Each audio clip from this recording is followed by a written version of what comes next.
Thank you, Connor. Good morning. This is a convening of the Massachusetts Gaming Commission. I'm Jordan Maynard. I serve as chair. It is January 16th, 2025, approximately 10:03 a.m. And this is meeting number 544. The purpose today is to go through some quarterly reports with the sports wagering operators. And with that, we're holding this virtually, so we will do a roll call. Good morning, Commissioner O'Brien. Good morning, I'm here. Good morning, Commissioner Hill. Good morning, I'm here. Good morning, Commissioner Skinner. Good morning. And good morning, Commissioner Broder. Good morning. All right. With that, we will kick it right over to the Chief of Sports Wagering, Carrie Teresi. Yes, thank you. Good morning. And I'm actually going to turn it right over to Compliance and Operations Manager Stefan, who's going to run us through this process today. Thanks, Carrie. Good morning, commissioners. First time steering the ship on these quarterly presentations, so bear with me if there's any troubles. But we'll start right off with Bally's presentations. It's actually Bally's first quarterly presentation to the commission since launch. And we'll turn it right over to Kim McAllister, Director of Compliance for Bally's. Kim.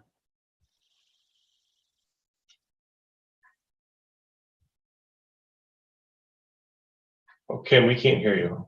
At least I can't. Yeah, we're having some audio issues, Kim. We can see the presentation. Kim, oh, there you go. Can you hear me now? Yes. Oh, good. Okay. My mic was unmuted, so I was a little concerned. Good morning. As stated, I'm Kim McAllister, Corporate Director of North American Interactive for Bally's. Good morning, commission, staff, guests. I'm new to this position in Bally's and look forward to working with the Massachusetts Gaming Commission. As Andrew stated, this is our first presentation and we only have available the information from Q3. Today with us, I have Erica Roshan, HR Business Partner for Bally's Interactive, speaking to our workforce diversity. We also have Linda Gandel, Vice President of Global Procurement, who will be speaking to our supplier diversity and vendor spend, as well as Tammy Barlow-Meringue, our Vice President of Global Responsible Gaming, and she will be discussing responsible gaming, community outreach, and charitable impacts. Our first slide discusses our revenue for our third quarter, which was a total of $815,666.75, with a total of $163,133.35 taxes collected.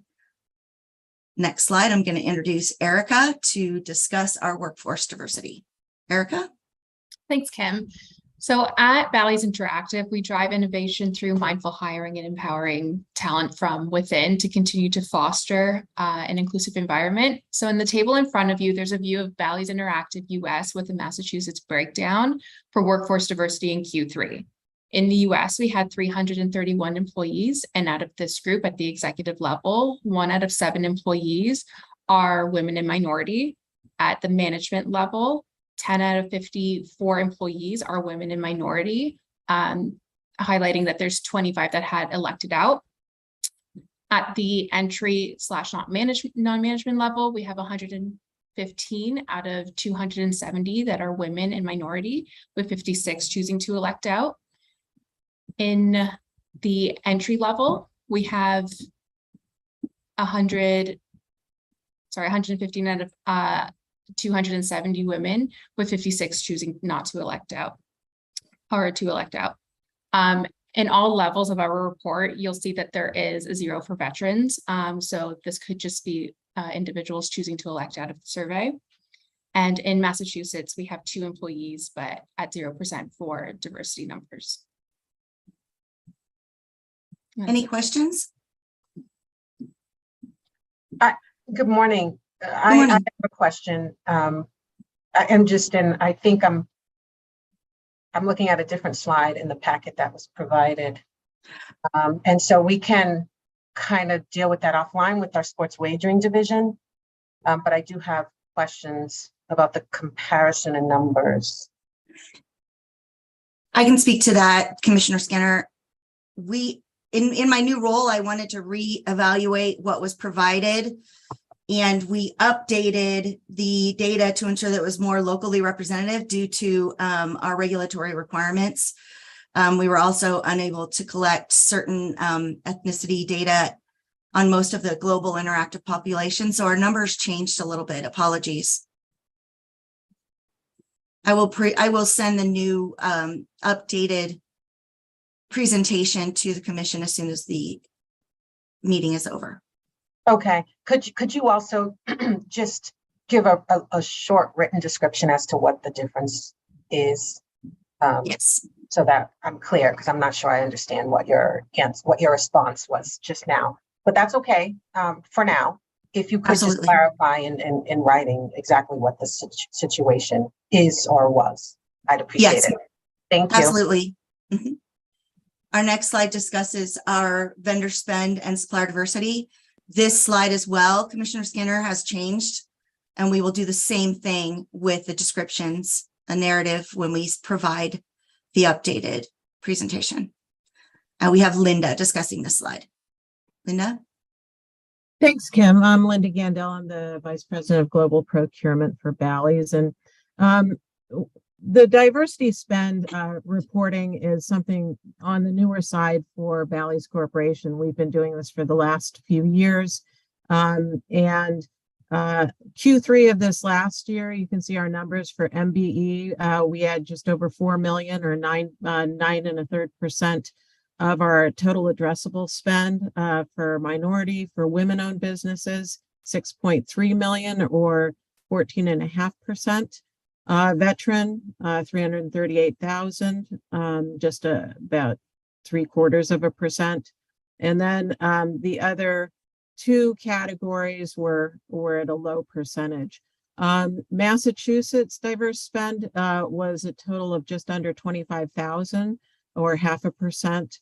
And our total diversity spend of addressable operational spend is about a quarter of our total addressable spend.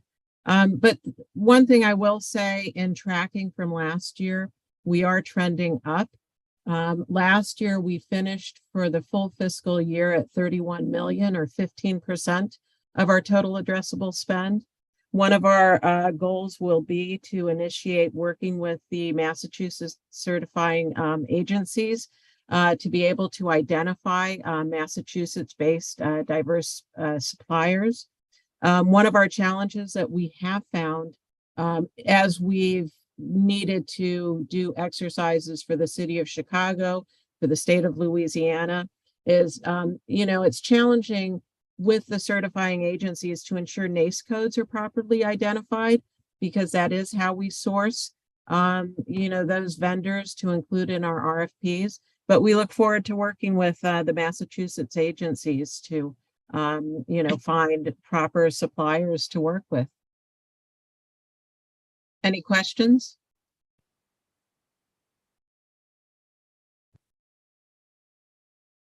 Okay, we'll move on to the next slide. Pursuant to our account registrations, we had a total of 77 underage registration attempts, 0 attempts made by known employees, 30 registration attempts by voluntary self-excluded and mandatory excluded patrons, 202 account registrations that required enhanced identification verification during registration. Any questions on this slide?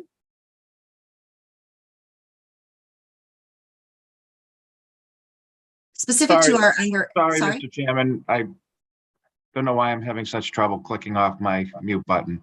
I do have a quick question. Can we go back to the slide? Yep. So of those attempts, did any get through and were able to bet? No. Oh. Thank you.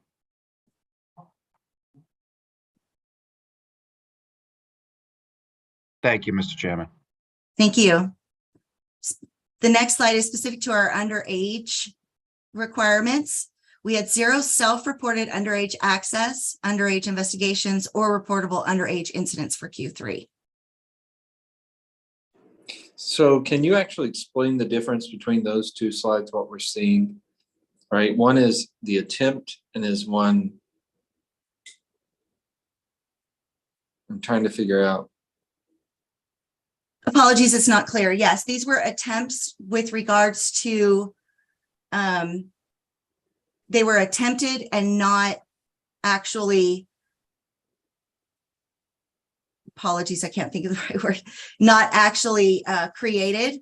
And then down here, there was no self-reported access that had been created. So these were none were actually created. So there was actually no action taken. Correct. All right. We just, Okay. the action taken was that the account was not allowed to be created. Got it. All right.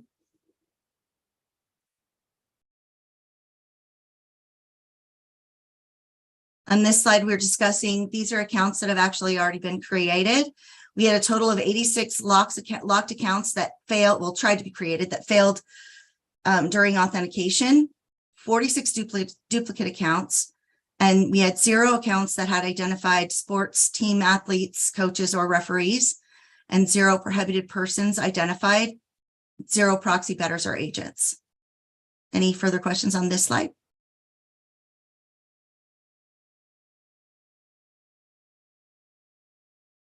Next, we have our responsible gaming, and Tammy Barlow-Meringue will speak to this slide. Hello, everyone. Thank you for the opportunity to be here. In Q3, we had 34 voluntary self-exclusion enrollees. And we also added some of the highlights from our play management and reporting data. Our team engaged with 159 participants to remind, educate them about various responsible gaming tools available, as well as directed them to GameSense specific resources.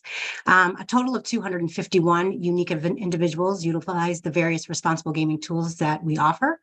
Our records indicate that during Q3, we set 235 deposit limits, 19 wager limits, 34 spend limits, and 98 self-exclusions.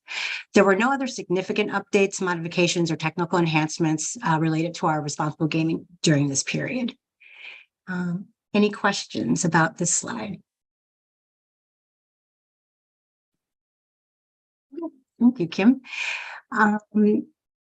For the lottery, dating back, we had an intro meeting with the lottery that took place on June 27th with our former chief operating officer. After that, there was another meeting with the Massachusetts Lottery with our marketing team to better understand how there may be 2 ways that there could be collaboration between the organizations. There has not been an update since that meeting. However, we will continue to update as required on this relationship. Next slide. For our community outreach and charitable impacts, Bally's maintains its status as an advisory committee member of the Attorney General's Office on Youth Sports Betting and Safety Coalition. We look forward to hearing next steps on the program that they will be planning. And actually, as an update to this, there was just a meeting, as you all know, earlier this week on an update with the RFPs that went out to create the messaging and community engagement program. Was really excited to see that the Massachusetts Gaming and Health received one of the RFPs, as I'm a board member. So it's really great to see what Massachusetts will be doing. In addition to that, Bally's is also maintains its position as a founding member of ROGA. So very exciting things that are happening on that front. And also for PGAM, just wanted to say we had started planning our event that we'll be launching in March, where we're working with our local stakeholders here to focus on March Madness, underage play prevention, and focusing on parents and coaches, etc. And so that's what we had going on for last quarter, and hope to be able to update everyone for how our program came to be. Are there any other questions for Archie? Oh, sorry, our charitable, there was one more, sorry. We also launched responsible even though we're a global corporation, we celebrate each of the global observances as an entire company. So Safer Gambling week was in November. And then also we had the Responsible Gaming Education Month. And so to activate different awareness campaigns, you'll see that we had internal comms that were sent to more than 10,600 online casino employees, teasing what's to come. We had reminders and email comms. We did a lot of lived experience sessions working with Epic Global Solutions, who is our partner.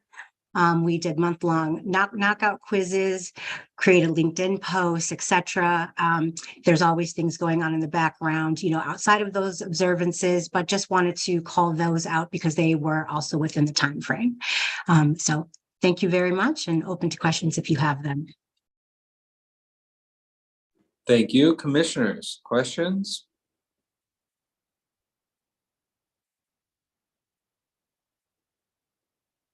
All right. We appreciate you being here and for your presentation. Thank you for the opportunity to have us present today. We appreciate it. Have a good day. Have a great one. Andrew, who's up next? Thanks, Kim. Thanks, Bally. Up next is BetMGM. Let's see, Sarah. Welcome. Rich Taylor on board already. Morning, Sarah. Good morning. I'll wait for Morning. my team is all here. Happy New Year. Thank you as always for having us. It's good to see you all. Feels like a long time since we've presented to the commission, so happy to be with you once again. Rich Eggy is going to share our deck and we'll jump in.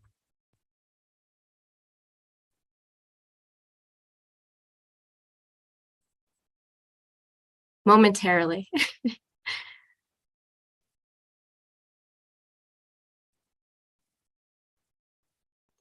Sorry, let me just get the share button here. Here we go. Sorry, it's Rich's first time, so It's like my fourth. Yeah, I'm just teasing. my apologies, everybody. It's okay. If that's the worst thing that happens to all of us today, we're in good shape. Right, putting things into perspective. Okay, so BetMGM's quarterly report covering Q3 activities. Next slide, Rich. First, as always, is revenue. In Q3, we saw revenue at 10.4, which is up from 7.7 in Q2, and taxes collected were just over 2 million. Jasmine is going to cover human resources. Hi, commissioners. Good to see you all again. Next slide, Rich.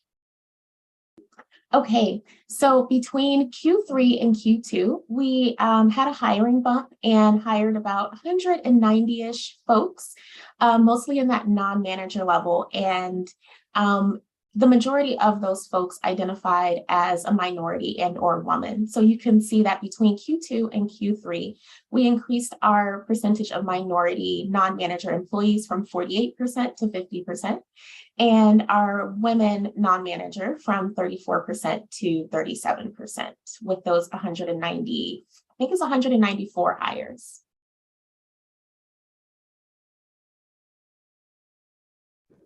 That's awesome. That's awesome information. Good news. Thanks. Back to me for vendor utility. Total vendor spend in Q3 was down slightly, 183.5, which has a lot to do with marketing spend, just cyclical spend. So that was anticipated. But our minority business spend was up to 56.4%. As was veteran business spend 3.9 and women business enterprise spend to 23.8. Next slide. Local vendor utility spend was up as well, 1.2 from Q2 to Q3, but down slightly in MBE spend at 63.5, down from 92. Next slide. Compliance, I'll hand it to Rich Taylor. Hi, good morning, Chair, Commission, and staff. Great to see everyone. We'll go ahead and get started with the underage usage. In the last quarter, or in Q3, excuse me, we had 0 cases of confirmed digital underage use. Team continues to monitor, and as these come up, we will, of course, report those to the Gaming Commission. Next slide. into our responsible gambling efforts in Q3. So Q3 included Responsible Gaming Education Month. So it really gave us an opportunity to highlight our responsible gambling program, as well as the resources that we provide within the platform, which include our responsible gambling tools and KindBridge services. And so as you'll see in the next slide, there was a slight bump in our usage of time, deposit, spend limits. Cool off remained pretty flat, and you'll see some more detail on that slide when we get to it. But we attribute the slight bump to the additional emails that we were sending to players to encourage them to consider using our responsible gambling tools. I recall maybe 2 or 3 meetings ago, this was a big topic for the Mass Gaming Commission, and it is continuing to be a big topic for BetMGM. And so we're looking at new ways to try to promote these tools, including making refinements to how they're presented to players so that they're easier to understand and hopefully something that they want to use more and more. Next slide, please. As I stated in a couple of slides ago, the cool-offs remain pretty flat. I think we're kind of leveling out with these, and perhaps at the next meeting, we'll go back a few more quarters to give you some more data to show you how it's trending, but we've not seen any notable upticks or downticks in cool-offs. So each quarter, it seems like the same amount of cool-off days are being taken by our players with the same average. Next slide, please. So as I mentioned, Responsible Gaming Education Month was in September, and each year we try to raise the bar just a little bit. And this past year, I think it was our most successful Responsible Gaming Education Month at BetMGM. It's a collaborative effort between my team helping to coordinate all of the activities, our internal communications team, our human resources team, and then externally working with our CRM and our marketing teams to ensure that we're putting out this message to all of our players as well as to the general public through our traditional advertising and LinkedIn posts. Next slide, please. Here are a few examples of the social media posts. And so you'll see there's a real focus on some of the AGA's key points around knowing the game, staying within your budget, and the risks about gambling. And then, of course, I mentioned the RG tools and how we're trying to promote it more and more. A lot of mentions of our responsible gambling tools to help our players stay within their limits and get the most out of their experience while gambling with us. Next slide, please. I think I've mentioned this before, but at BetMGM, responsible gambling leadership starts at the top, and Adam Greenblatt is our chair of our internal Responsible Gambling Council. This is a topic that's very near and dear to his heart, and it makes my job particularly important, I think, and challenging, but also rewarding to have a CEO like Adam helping to steward our responsible gambling strategy and initiatives.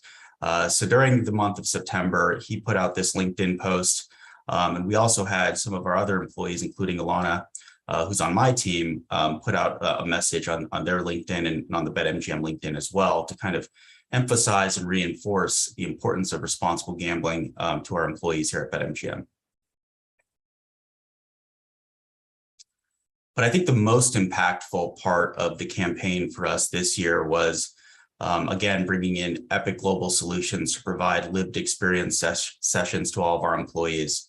Over the course of the month, we had 4 separate sessions so that all of our employees had the opportunity to attend one of them during their normal working hours. And the feedback we received from our employees was incredible. And I think it really confirms why we do these types of initiatives and why we do these types of sessions. You can see, I think from that quote below from one of our executive hosts, what this means to our employees and the fact that BetMGM invests the time and the resources to give our employees the tools and information that they need to be responsible providers of gambling. It means a lot to them. And I think it gives them pride in their workplace and pride in their job. And it's something that I'm very proud of here at BetMGM. And I can't thank Epic Global Solutions enough because there really aren't a lot of companies out there who can provide the level of service that they provide in sharing really personal and hard-hitting stories to our employees. And it gives a great foundation and a great basis to all of us to understand what the real risks are when it comes to problem gambling and what our duties and responsibilities are to ensure we're taking care of our players every single day. So a huge shout out to Epic Global Solutions, Teresa and the team who've helped us really, I think, mature and grow in this area.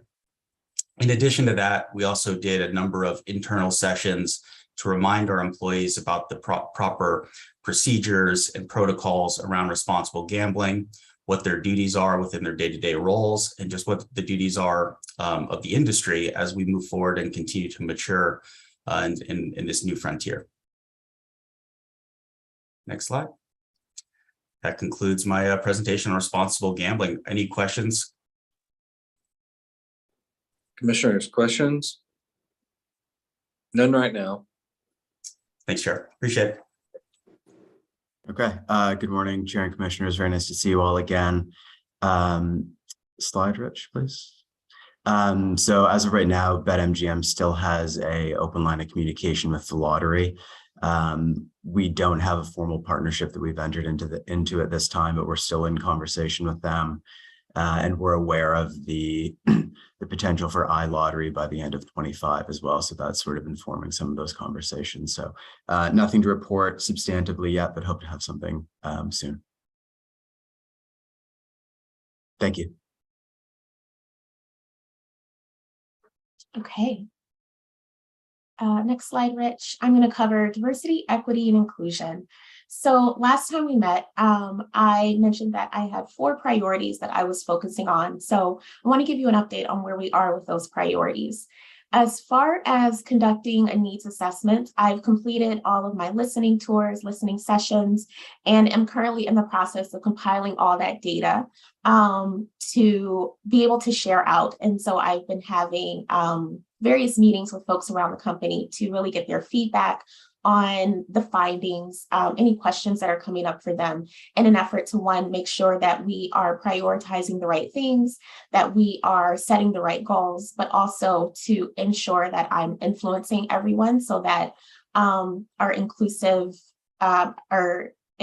behaviors and DEI goals is feels like a shared ownership and everyone has accountability for that.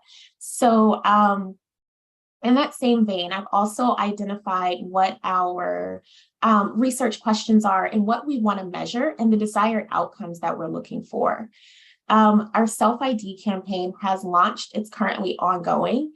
The goal is that we get responses from 85% of our employees. And even if employees tell us that they decline to identify or prefer not to disclose a certain aspect of their identity, we still want to see that action taken. So the campaign is still ongoing, and I've gotten a lot of support from folks around the company, and we'll continue to do some more targeted outreach so that we can hit that 85% goal. And finally, we just wrapped up our performance management cycle. And I'm really excited to say that we were actually able to implement some process enhancements and ensure that the inclusive behaviors that we're really looking for throughout the performance cycle was integrated in there. So that was a really exciting addition that we had to this most recent cycle. And as I'm looking at what we measure and what our goals are, I've identified those core KPIs and the categories that they fall within. So when we're measuring what success looks like and how well we're progressing towards our goals, those KPIs will fall into one of these 7 categories, which are hiring, representation, learning and development, employee satisfaction and engagement, retention, product and marketing integration, and supplier diversity. So I don't want to make any promises yet, but we are that much closer to having goals. And my hope is that by the next time we meet, I will have something a little bit more concrete to share with y'all. Next slide. Okay, so our ERGs have done a lot over Q3. If you want to go to the next slide, Rich.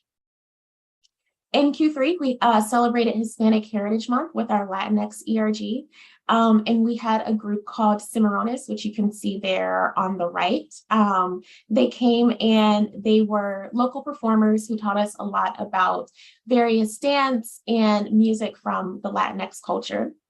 We celebrated Pride in Las Vegas in partnership with MGM, and 10 of our ERG members we were able to fly out to Vegas so that they could participate in Las Vegas Pride with MGM employees.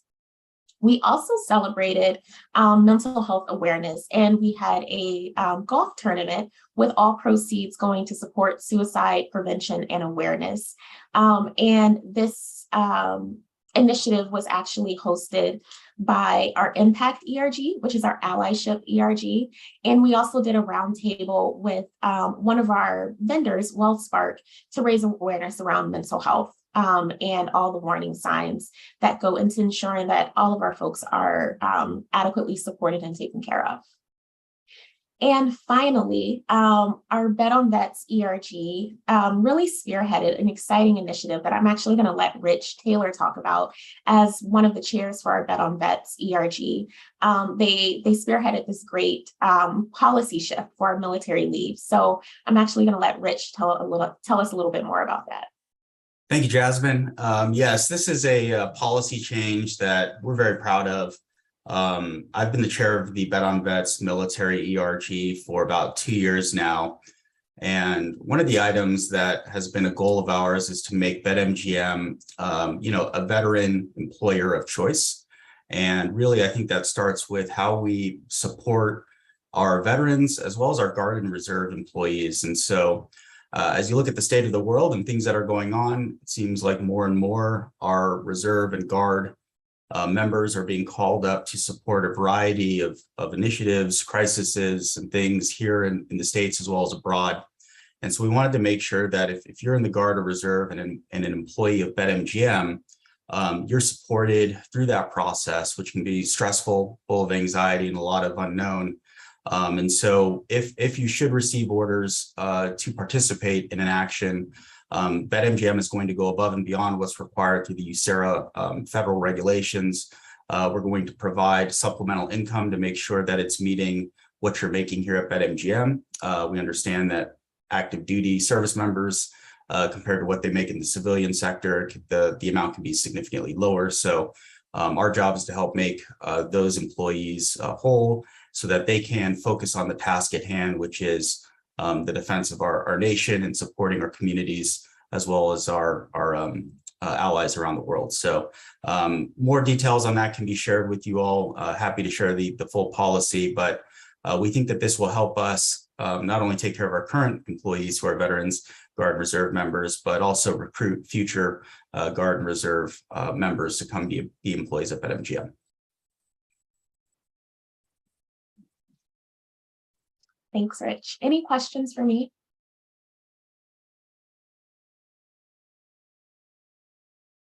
Commissioners, questions? I think we're good to move on. Thank you very much. See you in a quarter.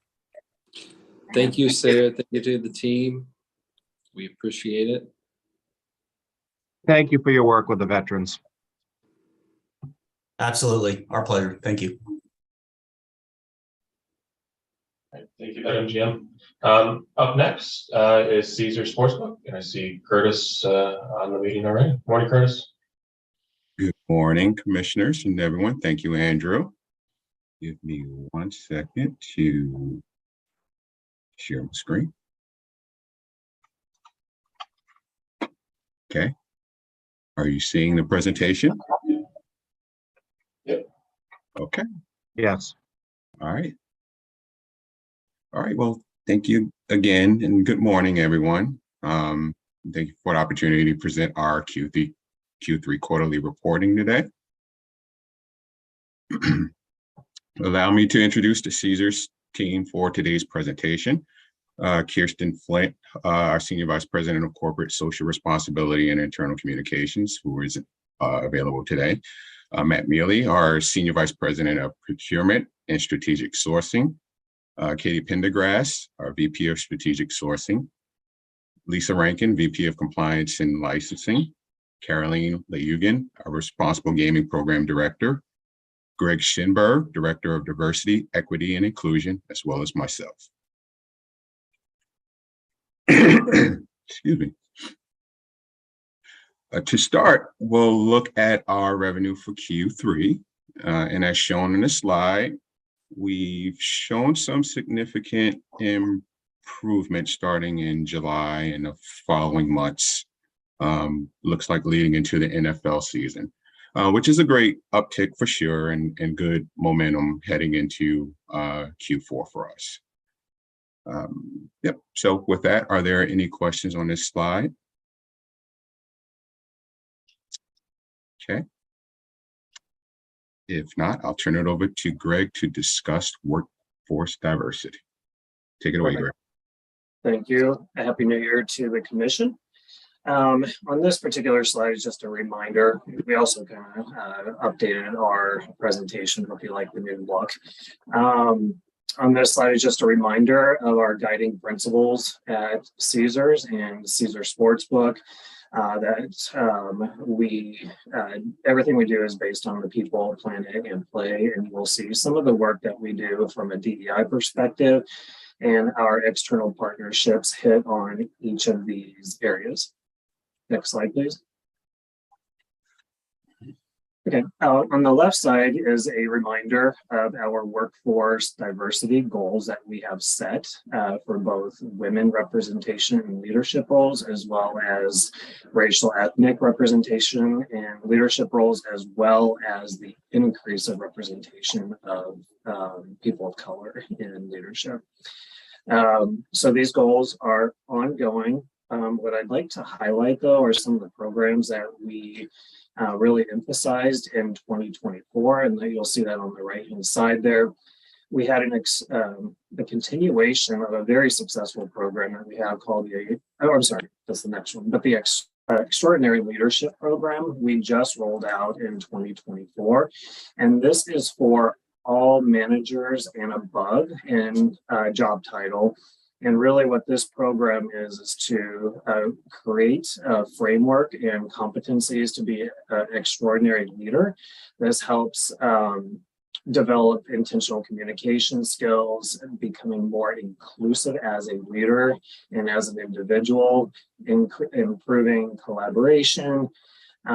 There's a lot of leadership strengths and opportunities development that come through this particular extensive program.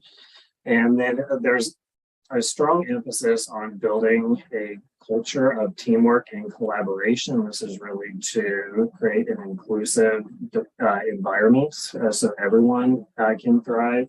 And really the whole goal is to develop our managers to really understand what it takes to be a leader and really get that empowerment of their team members and their colleagues that they work with. The second one is a continuation of a very successful program that we have that is called the Emerging Leaders Summit.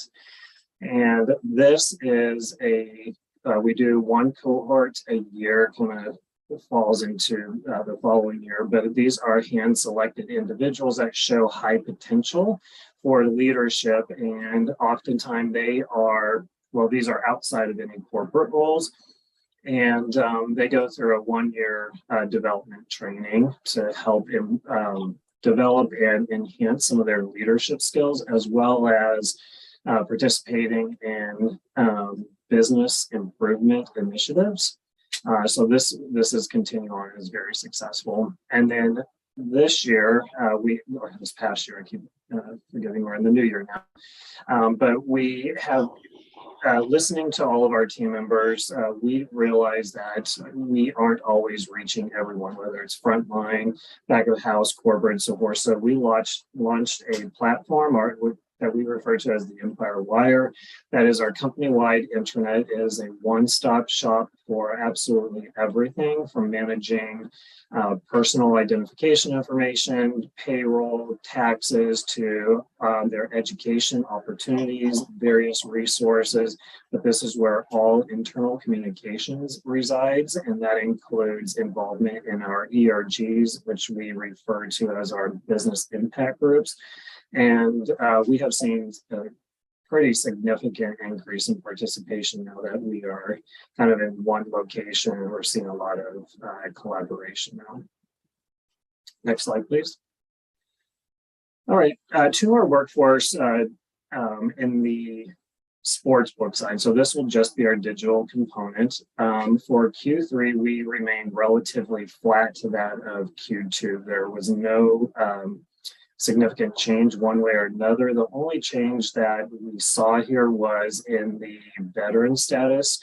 We did have a departure of 2 individuals that identified as veterans, and but the remainder or the rest of that is relatively flat over the previous quarter. And so you'll see those that are minority represent about 35% of that workforce. Women are just over 23%, and then veterans are just about 1.5% total. And that is it for the workforce. Okay, thank you, Greg. I'll turn it over to Matt to discuss vendor diversity. Take it away. Thanks, Curtis. Hello, everyone. Good morning. Thanks for having me here today. What you see here for vendor supplier diversity spend is the below statistics are anticipated company-wide spend for Q3 2024, which has not yet been validated. However, Q1, 2 for 2024 and Q4 for 2023 have been validated. This data is across all the company's total property spend and is all based on addressable spend.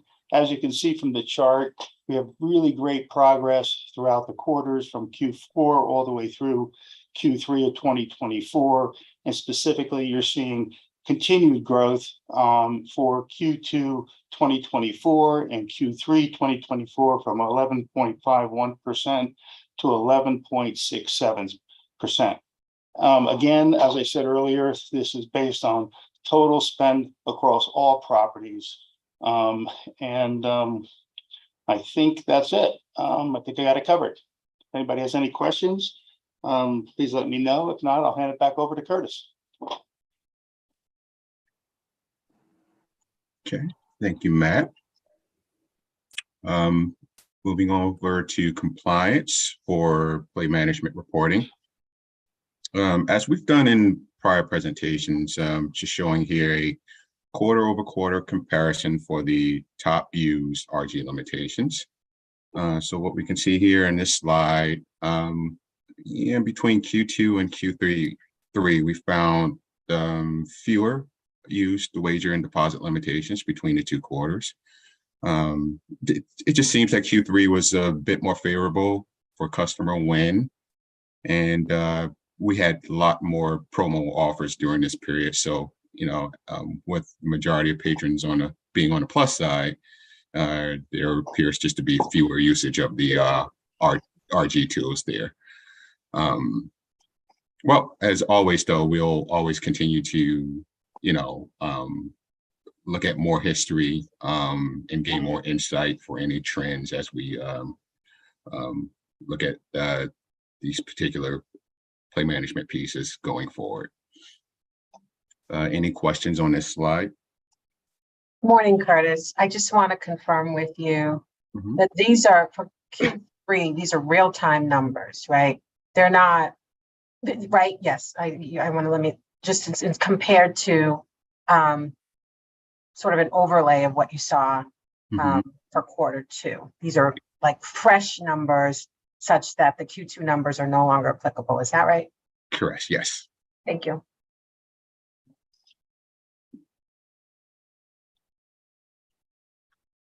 Okay. If no further questions, we'll move on. For prohibited player underage monitoring, we had 9 accounts that were flagged in the system, which resulted in an additional detailed investigation. And upon that additional review, we identified 1 account, which resulted in suspicious underage activity for Q3. Any questions on this slide?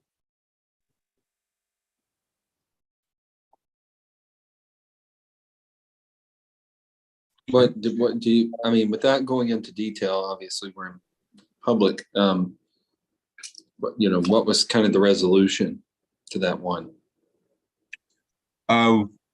Well, it was a matter of based off of the triggers that we got associated with credentials. Nonetheless, we have reasonable suspicion that it was, so we took the action to close that account. Got it. All right. So, Mr. Chair, I was just thinking the same thing, that it might be good going forward to mark the agendas with executive session relating to potential compliance questions we have, so that we might get more information on these. Obviously not appropriate for public consumption, but maybe going forward we can do that, so we can slide in on particularly this topic. For me, I'm interested in going forward. Yeah, I think that if legal confirms we can do that, I think that makes a lot of sense. Mr. O'Brien.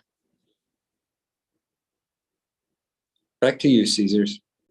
Okay.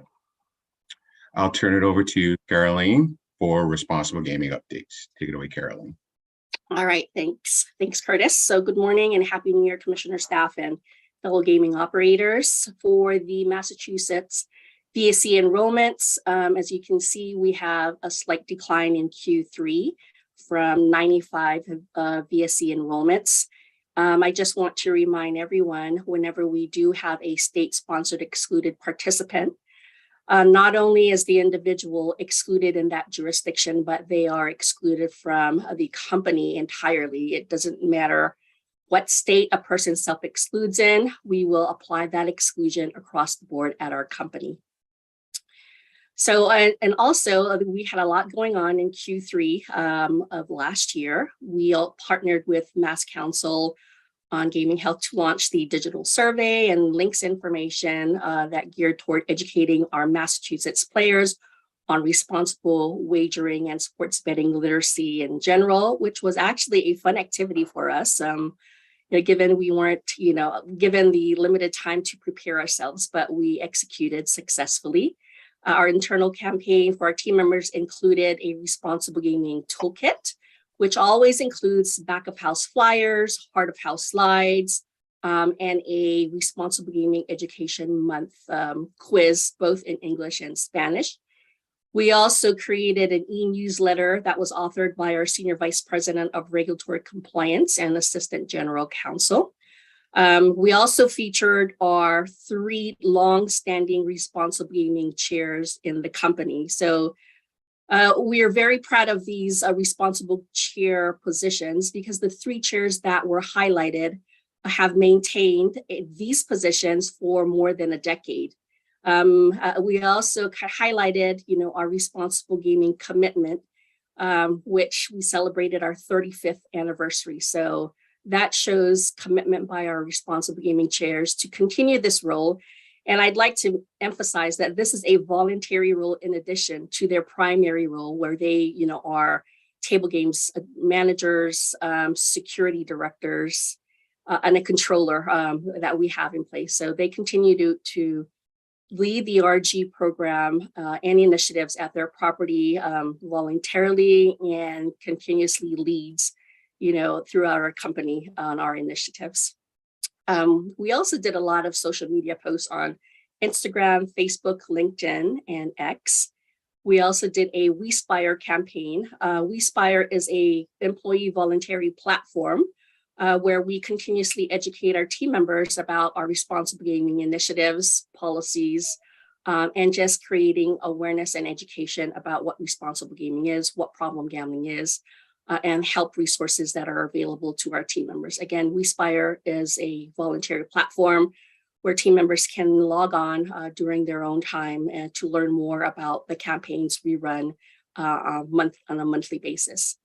We also incorporated responsible gaming education banners that were placed on the online sports betting application. So we continuously do this. Not only do we do it during RG Ed Month, but we also do it during Problem Gambling Awareness Month.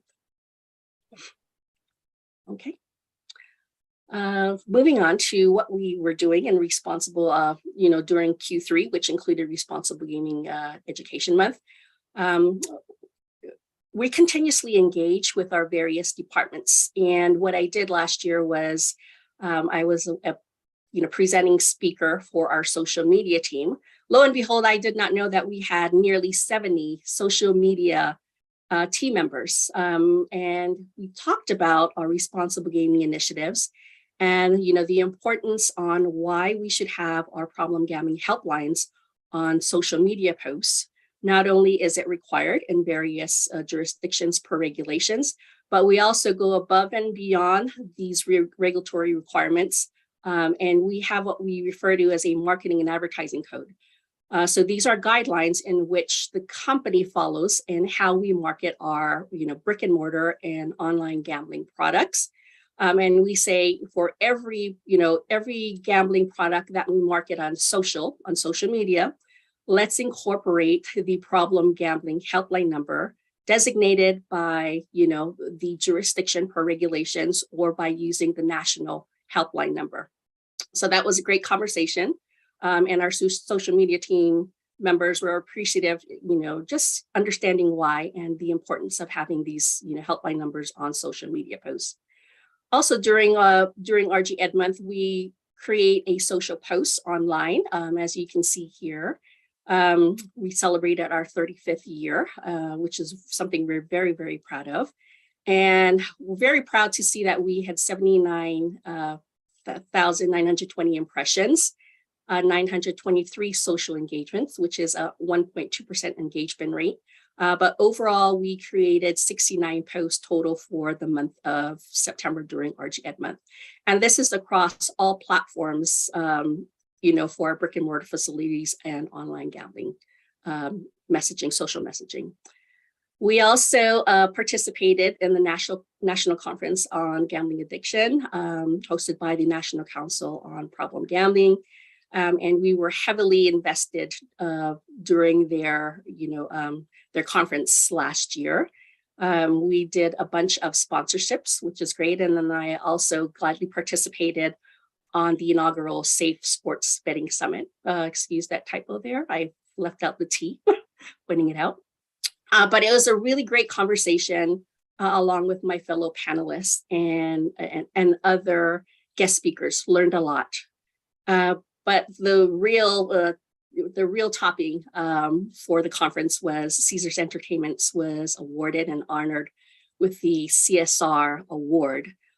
So the basis of the award was recognized due to our universal exclusion policy, and then our 21 only gaming policy for our Caesars Rewards membership. So Caesars Entertainment continues to go above and beyond and take a much more robust approach for responsible gaming policies. I mentioned our universal exclusion policy, which is again, if you exclude in one jurisdiction, you're going to be excluded from all Caesars Entertainment brick and mortar facilities and online gambling products.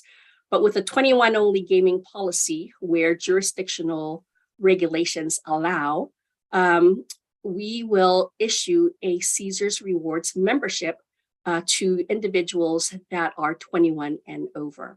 We do know that there are, gambling is allowed to individuals who are 18 and above in certain jurisdictions.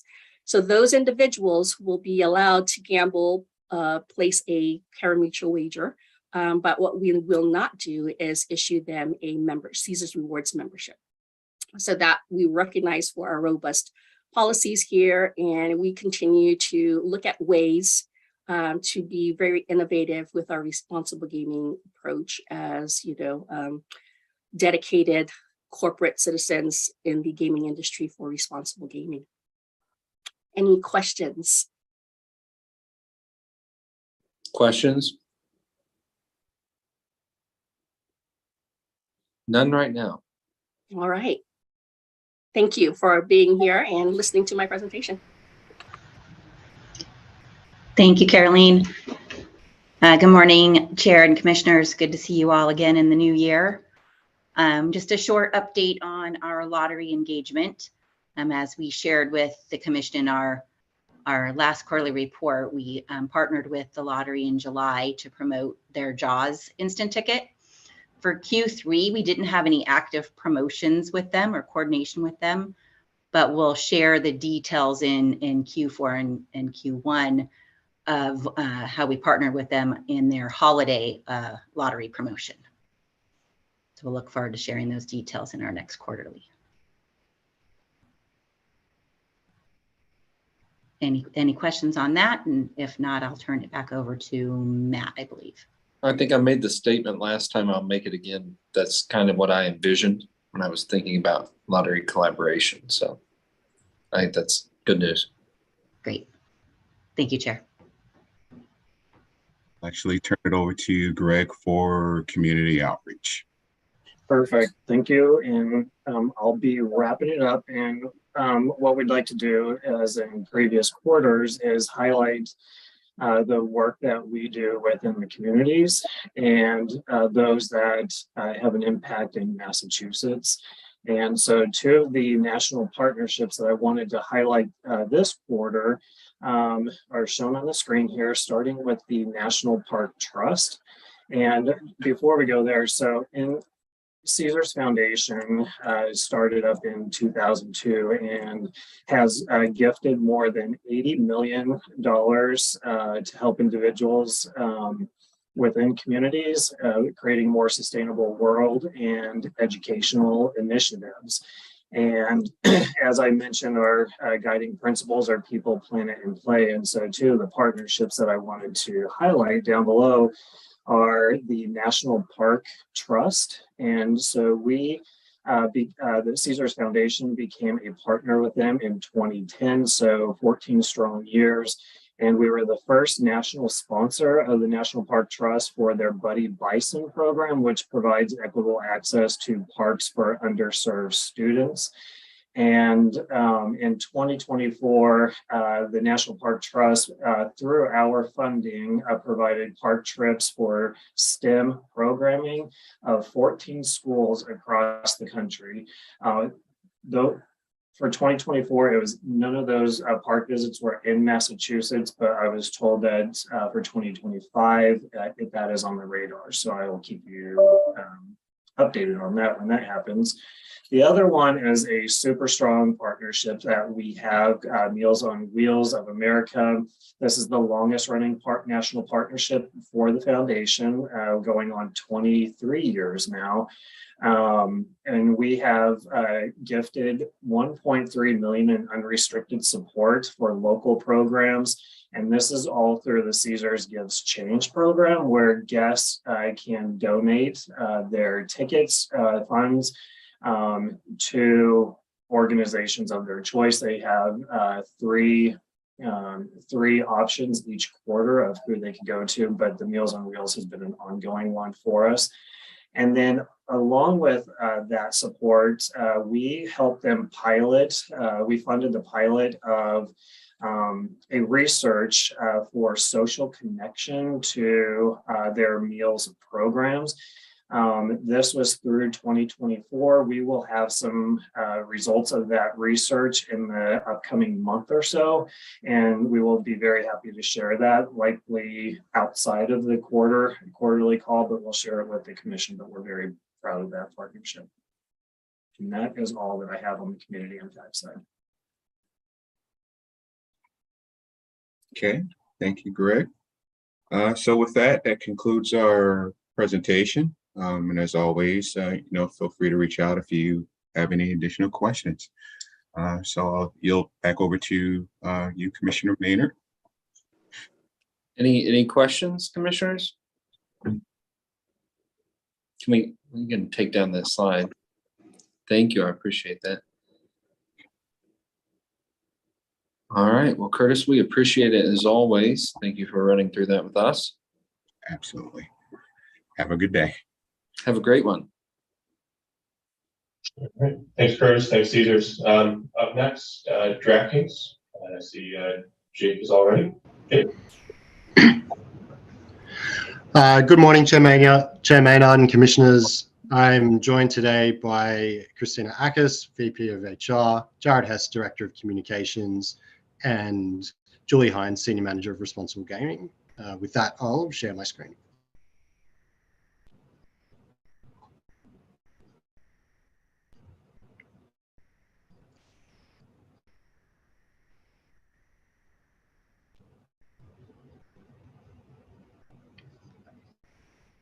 Okay, great. Starting with revenue.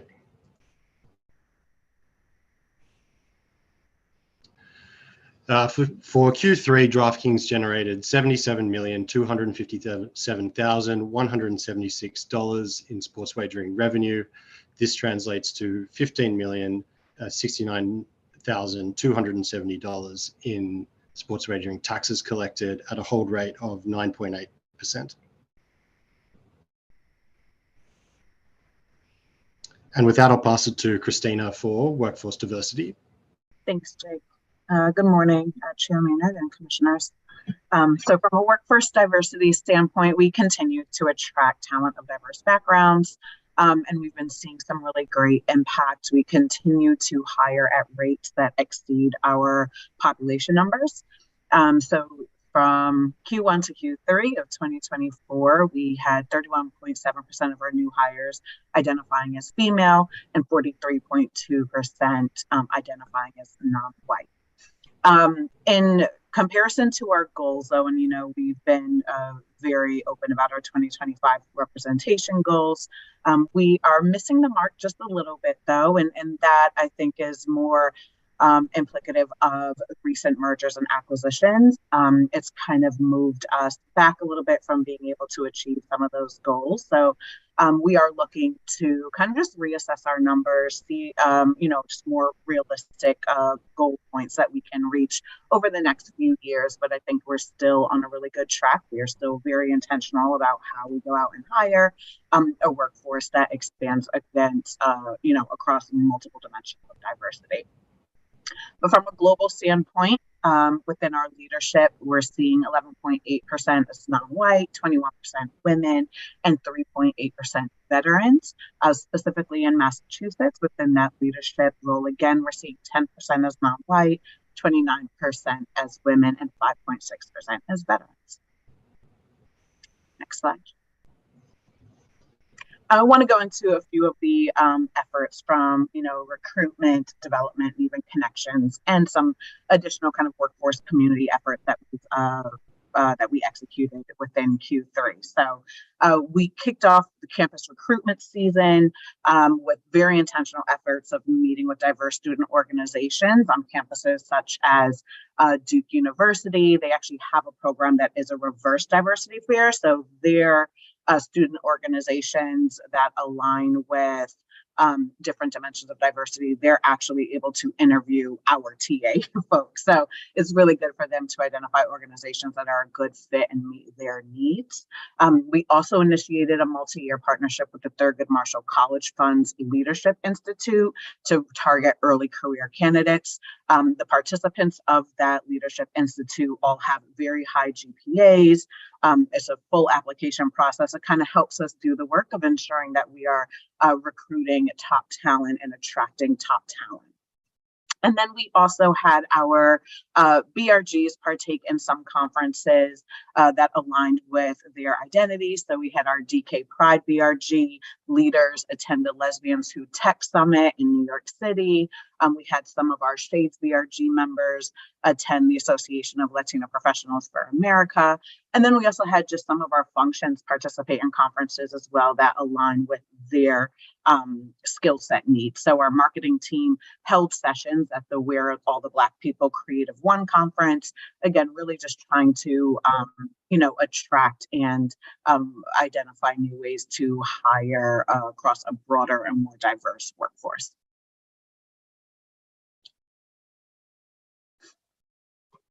Development.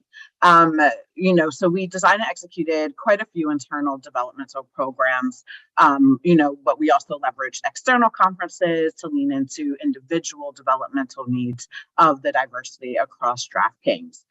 We hosted our second annual Financial and Analytics Women's Summit. We hosted a Know Your Brand workshop, which was a 2-day in-house summit that our Shades BRG put on that really talked at, public speaking, self-defense, and allyship. And then we also sent some employees to the Render conference.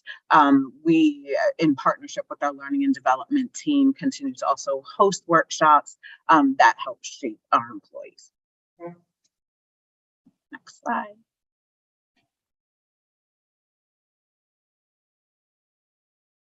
Connection. So, one of our main goals for our BRGs in 2024 was to create connections. And we really just wanted to find ways in and outside of the office to connect our employees.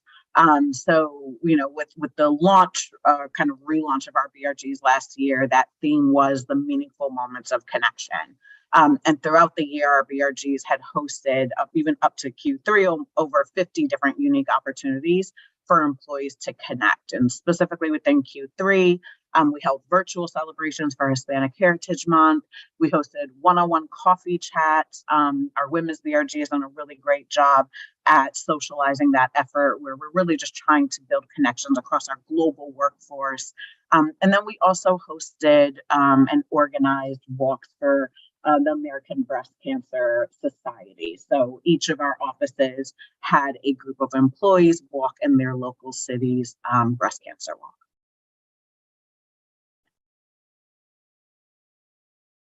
And then from a workforce standpoint, community, and Jared is going to get even deeper into how this effort had impacted local Boston-based charities, but I wanted to make sure we highlighted it within our diverse workforce standpoint. So this is an annual program, Gather on the Green. It was our third year doing it, where we host our employees at a golf course. And really the main objective of this event is to kind of share in the spirit of diversity and inclusion and creating a welcoming environment for marginalized groups on the golf course. It's where a lot of business gets done. Our effort is really made to ensure that all of our employees can have access and opportunity to gather and share their kind of support for this important effort. So we had friendly competitions, which included like longest drive, closest to the Penn. I won none of them, even though I tried to rig the game. But we also had some pickleball and cornhole tournaments, and it's just a really great opportunity for us to bring leaders together. A lot of our teams actually host their team on sites during that week so that global employees can come in and participate as well. And every year it continues to grow. So really great effort, and it does have a charitable aspect, but I will not take that from Jared, as he will cover it later on in the presentation.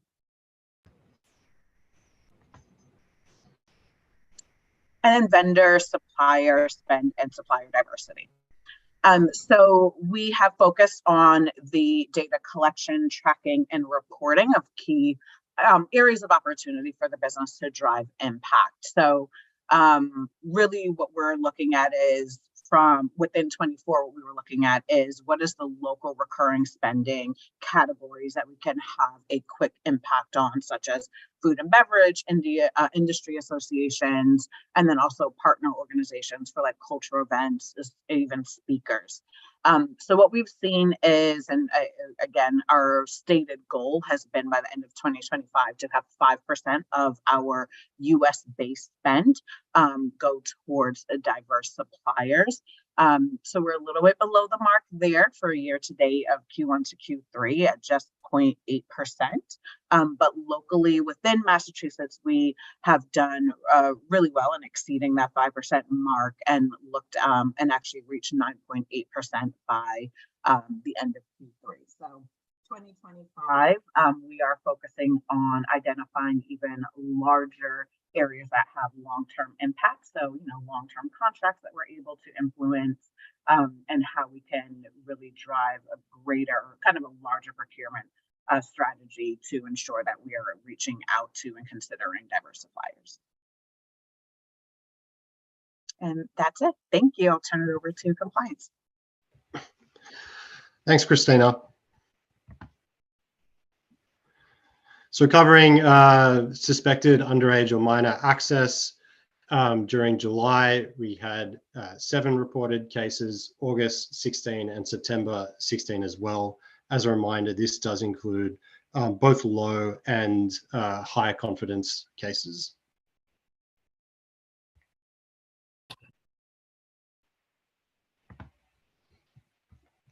And with that, if there's no questions, I will hand it to Julie for responsible gaming.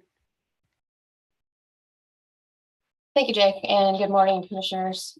Starting off with our voluntary self-exclusion, as of Q3, we had a total of 329 people registered in the BSC program in Massachusetts.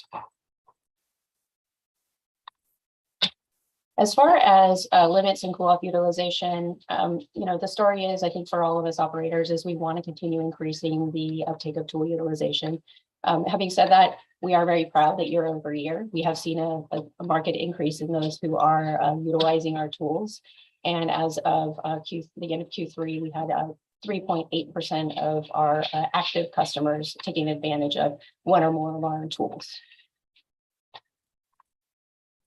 I think the greater story here is, in addition to tool utilization, is the greater story is how many people are actually taking advantage of any RG tools and resources on our site. And we're really, we're really proud, and I know we shared with the commissioner earlier last year that we had launched our My Stat Sheet tool, which is a transparent tool to be able for customers to be able to identify their play with us, see how they're doing as far as their net results with us, in addition to time on site and our verticals. And so what we've seen is a market increase of year over year uptake of our page touches. And that reflects our My Stat Sheet tool, which we're seeing almost 600,000 monthly visits to the My Stat Sheet tool among our players.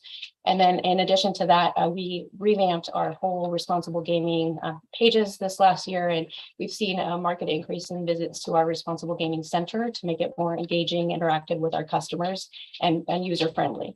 And so we've seen 386,000 total monthly visits to our RG center. And then, as you can see there on the year over year perspective, is the market difference between 2023 and 2024 at this time of year. So from July to September of 23, we had a total of 614,000 page touches. And then in the similar vein, in the Q3 of 2024, we had 5.4 million page touches and a far number of higher distinct users as well. And then in terms of talent promotion of RG, I know it's a common thread in our field is to talk about normalization of responsible gaming tools. Is the common perception that people think that tools are not for them. And so we've really been aggressive in working towards normalizing throughout using our influencer talent across the board, across various different not only sports, but as you can see there, Neil Patrick Harris, who's an actor, has been part of our influencer talent and really promoting responsible gaming tools and our My Stat Sheet as well. And we're really excited as well to be able to present more of Q4 of additional talent and some names that you may even recognize even more. But we've been sprinkling this through the ether just to really try to increase the uptake of tools and people to visit our resources. And Responsible Gaming Education Month, as we know, was in September. We had all of our founders and executives across the business really promoting Responsible Gaming Education Month. And in addition to that, we were proud partners with the UFC during September to be able to really promote our Responsible Gaming Education Month. And we had UFC former talent Forrest Griffin be a partner with us in promoting Responsible Gaming Education Month on his own socials. And then the last thing there was a free-to-play pool for our existing players who go in and wanted to take a quiz could do so. And then, they're just kind of increasing their awareness of overall responsible gaming on product.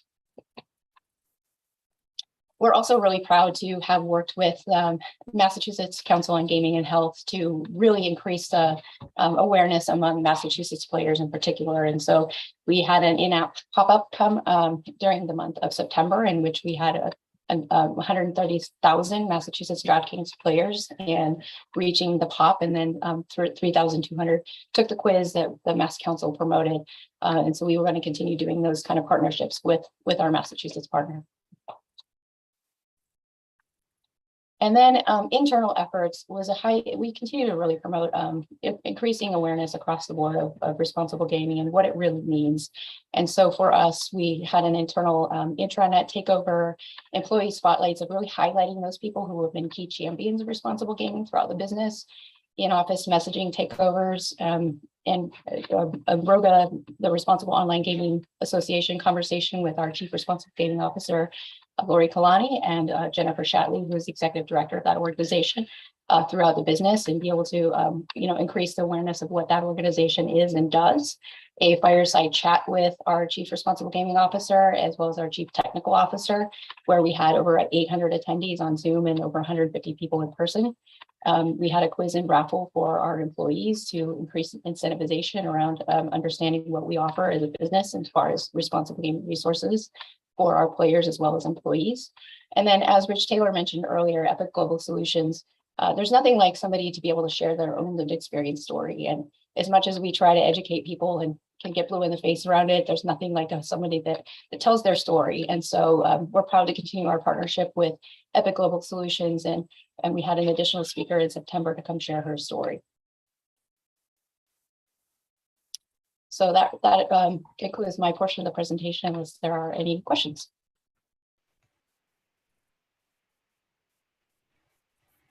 Questions, commissioners?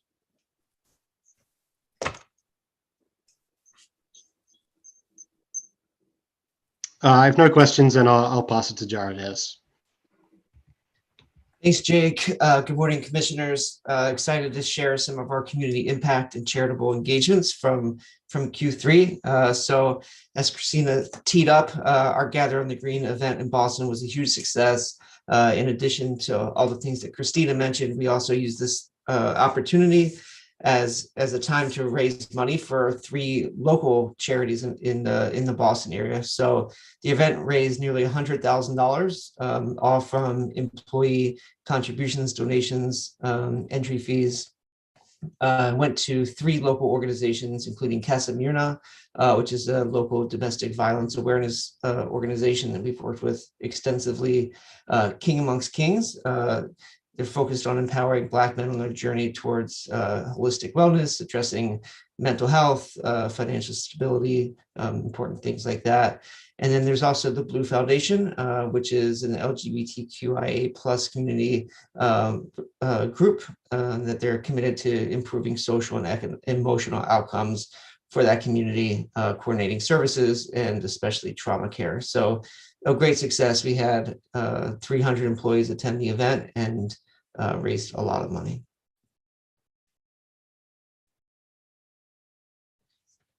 For the Summer Olympics this year, we worked with the Women's Sports Foundation on a campaign to raise money for the Women's Sports Foundation through engagement on the Olympics. So we hosted a free-to-play pool just for women's events in the Olympics, and DraftKings donated $5 for every free entry into the contest. Donating $50,000, had a lot of engagement from our customers, just a great way to engage people in our advocacy, in our charitable efforts.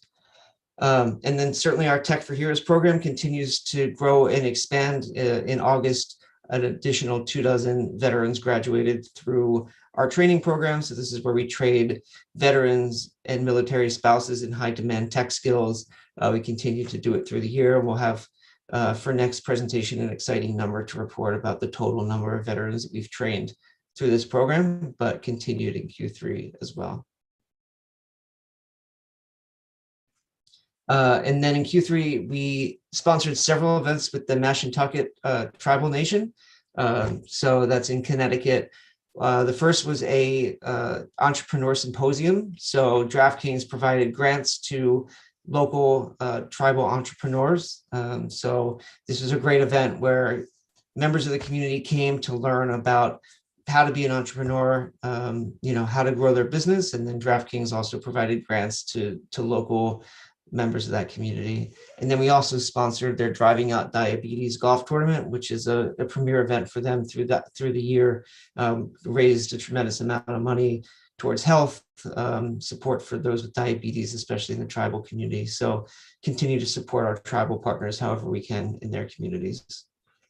And then in September, we were also a major sponsor of the Umbrella Club. They have an endless summer event on the Sound in Connecticut. Umbrella Club is a really neat organization in Connecticut where they provide just financial assistance to local families in need. All the money they take in gets put out in grants, and we were proud to sponsor that event and show up there as well. And then finally,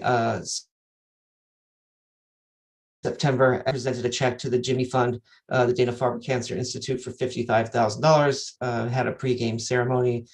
So just excited about our continued support and partnership with the Dana-Farber Cancer Institute. We continue to support them, and we'll continue to support them in 2025. But just a great program that we've been involved with for several years now.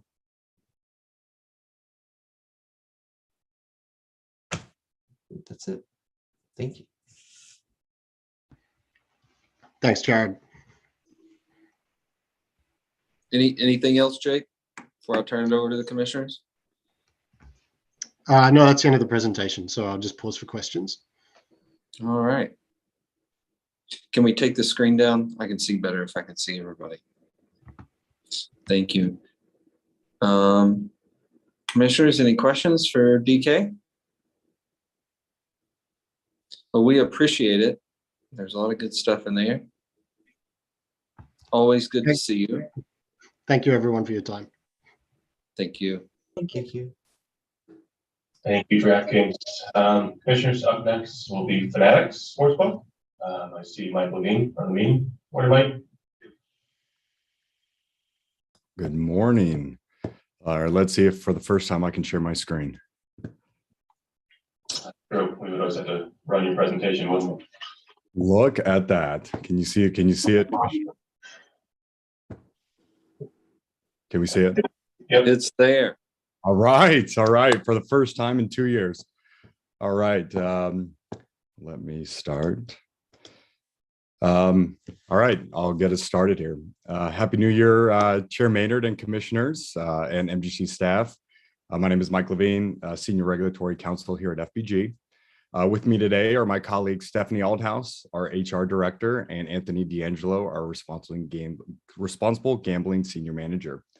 Here, we're going to discuss our Q3 results for 2024 in the Commonwealth of Massachusetts. Our Q3 sports wagering revenue was approximately $5.8 million, and the sports wagering taxes remitted to the Commonwealth was approximately $1.124 million. With that said, I will pass it off to Steph, who will discuss some of our workforce and workforce diversity metrics. Thanks, Mike. Good morning, everybody. Thanks for having me. Good to see you again, and happy 2025. For those of you who I haven't met, I'm Steph Aldhouse. I am the Senior Director of People Operations, and I'm here to take you through some of our DEI metrics and initiatives. So diving in, we had began separating out our metrics into our combined US and international. And then on the second slide, we get into US specific. We did this because we wanted to ensure we were encapsulating both, as quarter over quarter, our international folks represent about 12 to 15% of our total population, and wanted to ensure that we captured that respectfully. So in the first slide, we didn't see much change for the executive and manager supervisor levels. However, for the overall metrics increase from quarter over quarter, from Q2 to Q3, we did see a headcount increase by a little over 130 employees, out of which of these new hires, 56% of them represent a minority or identify as a woman. On the next slide, when we get into the US metrics, we see that our percentages each went up by 1% for all levels in the minority category. Our women percentage increased for managers by 2%, and then our Massachusetts residents increased in the manager level by 1%, although small, we'll take what we can get. The total percentages saw a 2% increase in both minority and in the women category. And we continue to focus in on underrepresented groups and populations from a hiring perspective. So from Q1 to Q3, we hired in just shy of 300 individuals, and out of which 42% of these folks were in the minority and or women categories. Thanks, Mike. Next slide. Perfect.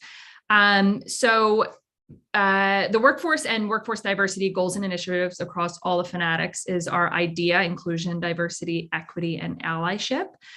So the philosophy behind this is that we strive to reflect ourselves in all of our communities, where everybody feels empowered to be themselves and authentic, true selves at work. And we understand it's not just about what you can see on the outside, whether it be race or gender, but it is also religion, gender identity, sexual orientation, veteran status, family status, et cetera, et cetera. On the next slide, we also have our fan groups, which are voluntary, employee-led, and executive-sponsored groups. Essentially, we join together to bring a sense of community to the workplace based on shared interests or life experiences. People, cultural, and accountability will inform our approach to building a world-class employee experience, and IDEA is our framework to our pillars and to optimize our impact across these groups. Okay, and some Q3 initiatives that we participated in.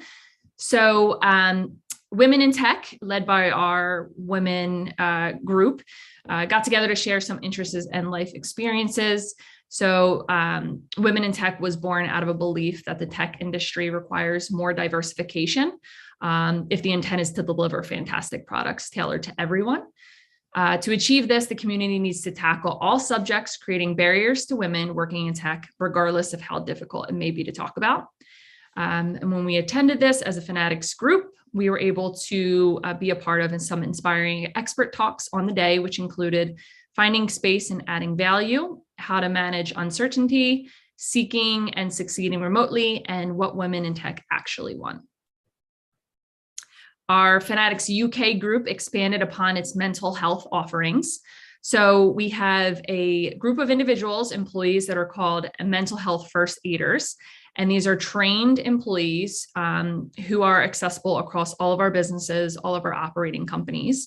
So this group are our first point of contact and happy to be approached by any employee regarding mental health. Although they are not medical professionals, they are instead intended to be a safe space and someone to talk to. Employees across Fanatics thanks, Mike. Employees across Fanatics worked within their communities to help local kids hit the ground running. Employees coordinated drives to help replenish supplies, after school clubs, and local charities.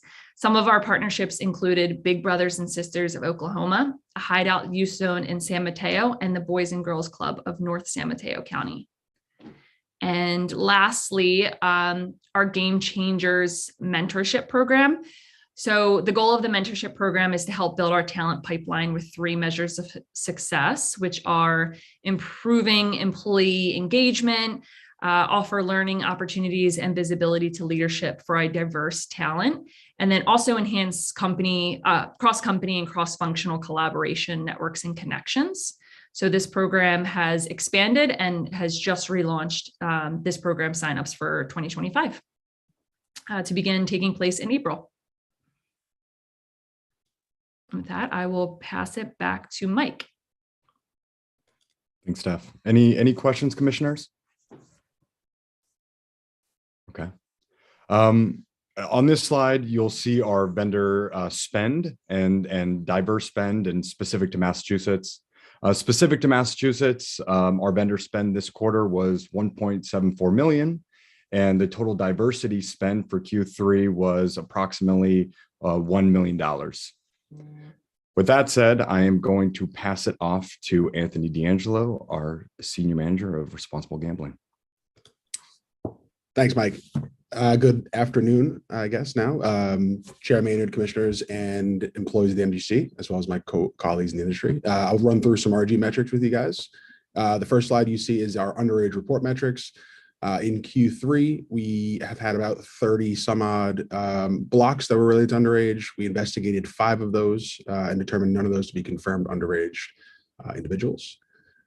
Go to that next slide. Unless there are any questions. We had, or here are VSE metrics, pretty standard with an uptick in August and September due to NFL and due to just growing platform marketing, all that. Again, all these people are individuals who were blocked at registration or had their accounts suspended once identified as being part of the VSE, so no incidents to report there. And then the last slide, these are our RG tool metrics in Q3. We continue to see an uptick in tool usage. The one thing I wanted to highlight that's not on the slide, which is kind of hot off the press on our end, that we found to be a very positive investigation, is that, or I should say, I intend to include more in future quarterly meetings if you guys find it useful, is around limit deletion requests or adjustments to just existing limits to make them less restrictive. Meaning if someone takes a $50 wager limit and makes it $100, on our platform, like most others, users are required to require a cool-off period equal to the time period that they selected. So weekly, they have to wait 7 days, monthly 30 days, daily 72 hours. We kind of take an additional step where the customer, after that cooling off period, is actually prompted to confirm if they do want to move forward with those limit changes. So if you wanted to delete your limit, a weekly limit, you'd be asked 7 days from now if you truly want to do that the next time you log in.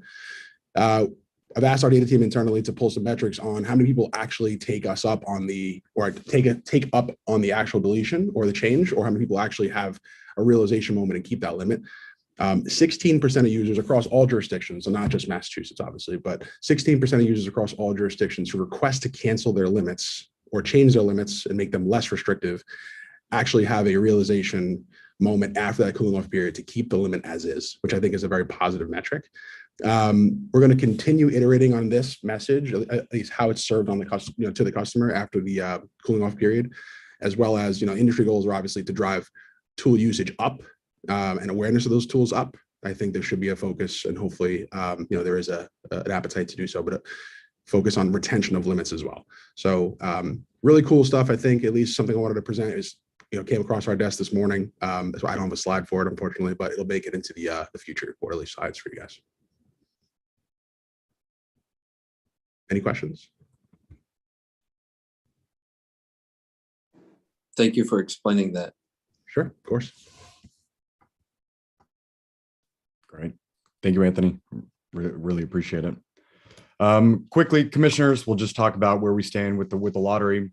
Our team's hard at work, creating ideas and some cool collaborations that we'll present at a later date. We're going to meet, we intend to meet with Executive Director Bracken's office here in the next quarter to determine how best we can push out these new ideas. And then last but not least, again, I want to talk about the charitable impacts. Fanatics as a whole is hard at work at creating our company-wide ESG report, which we published in the coming months. But I wanted to highlight, as usual, our Make-A-Wish Foundation wishes that were granted during Q3. To date, and since the collaboration between Fanatics and Make-A-Wish, which was October of 2023, we have granted over 500 wishes, okay? Specific to Q3, some notable ones I want to quickly chat about is Wish Kids were able to attend the US Open at Pinehurst in North Carolina. They met multiple golf legends. They got to walk behind a lot of the golfers as they were playing at the US Open, which was a great experience. And then the last one I wanted to highlight was a behind the scenes experience at the MLB All-Star Game. Not only were the Wish Kids able to meet MLB players, but they were surprised with a shopping spree where they got to go to the MLB All-Star Game store and got to pretty much pick out whatever they wanted. And so we continue to collaborate with Make-A-Wish and make these wishes throughout the United States. And we look forward to presenting more next quarter. With that said, commissioners, that's the end of our presentation. We're happy to answer any questions that you may have. Commissioner Hill usually speaks up on the Make-A-Wish portion, so I was looking at him. Well, I do everything. I love Make-A-Wish. So every time you give us stories, I get a big smile. I love that organization. It is a fantastic. Great job. Yeah.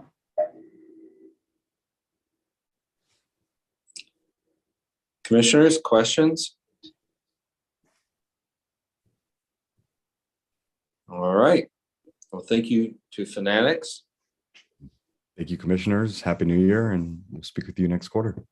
Happy New Year to you. All right. Cruising right along. Up next, Commissioners, FanDuel. I see Rich Cooper is on. Good morning, Rich. Good morning. Thank you, Chair, Commissioners, staff. Thank you for inviting us to present our quarterly report. I will share my screen and introduce my colleagues who are on the line with me today.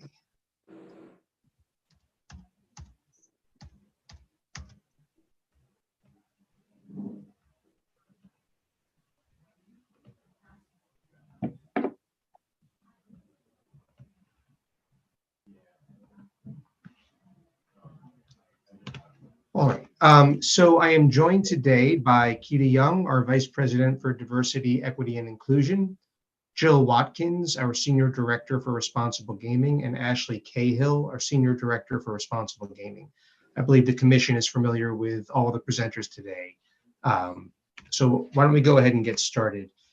First, with respect to revenue, the Commission can see the numbers on the screen. I won't read all of them, but we're presenting here for the third quarter our total revenue, taxes collected, and the hold percentage for each month in the quarter. With respect to underage and compliance, the Commission can see here the numbers for each month in the third quarter. Just to give a bit of color for what each of the categories on the screen is, underage registration attempts are attempts to create an account on our platform by an individual under the legal age. None of those attempts were successful. The second category, suspected underage use of an account, are instances where we have developed evidence that a user account is being used by somebody under the legal age. In those instances, all of those were suspended and were reported to the Commission. The third category are instances where we have confirmed that a user account was used by somebody under the legal age. Same situation there, those accounts were suspended and were reported to the Commission. Are there any questions from the Commissioners on that before we move on to DE&I? Just to note that we may eventually get this into executive session, but we appreciate you explaining that to us. Absolutely, and we're happy to describe more in executive session. That'll be in the future, but thank you. Thank you, Chair. With that, I'll turn it over to Keita. Good morning, Commissioners. Good morning, everyone. It's Keita Young, Vice President, Head of DE&I at FanDuel, and I am delighted, as always, to be here again to share our updates on our DE&I journey. So as we step into 2025, I think we've all seen the challenges and even reversal in the DE&I efforts across some of our major companies. However, I'm proud to report that FanDuel remains steadfast in its commitment and investment in making our company inclusive for all, enhancing diverse representation, and upholding our DE&I principles. So at FanDuel, as I've stated before, we wholeheartedly believe that DE&I drives better business performance, a broader talent pool, increased employee well-being and engagement, and long-term success and sustainability. So let's talk about our evolving focus areas. So I started, and I think it's when I started coming to all of you as a company about 2 years ago, we began this journey identifying 4 key focus areas: diverse sourcing and hiring, talent development, community and culture, and employee engagement and communication. Over time, and especially the end of last year, we started thinking about refining these areas into 2 primary focus areas. And you'll see that on the screen. 1, workforce enhancement to implement intentional measures to increase and retain workforce diversity. And 2, inclusion and culture to create an equitable workplace where every individual feels valued and respected. I'd like to talk a little bit about some of our highlights and impact. You can go to the next page. So over 2 years of progress, we continue to make significant strides. And some of our highlights I'm going to discuss today demonstrate our intentionality, our investment in resources, and the continued commitment from FanDuel in this area. Let's talk with workforce enhancement. Some of our efforts, I think you can turn to the next page. is our candidate slate policy. Right, exactly. We prioritize increasing diverse representation, especially in the senior level roles. My guiding principle, you've all heard me say this before, you cannot hire who you don't see. By creating diverse pools of applicants for critical positions, we ensure a robust, inclusive hiring process. 2, tailored DE&I strategies. So we've learned that the one-size-fits-all approach to DE&I does not align with the unique needs of every business unit. And to address this, we've developed individualized DE&I strategies for different divisions. I'm going to give you just one example.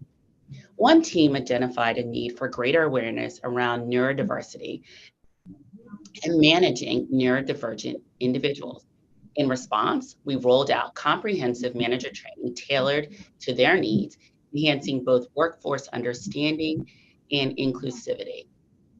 3, strategic partnerships.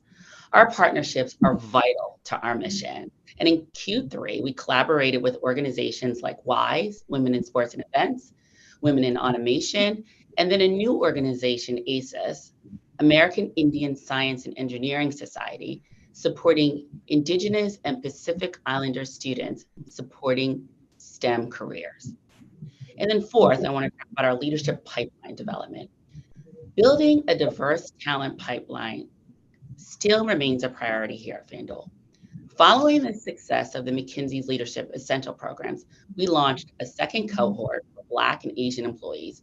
And in 2025, we're introducing a Hispanic cohort for the second time. This program offers over 30 hours of leadership development training. And additionally, we went beyond that. We created our own FanDuel learning series called Overtime Session. Like I said before, we like the sports theme and what we do, which debuted with the session on maximizing your performance in Q3.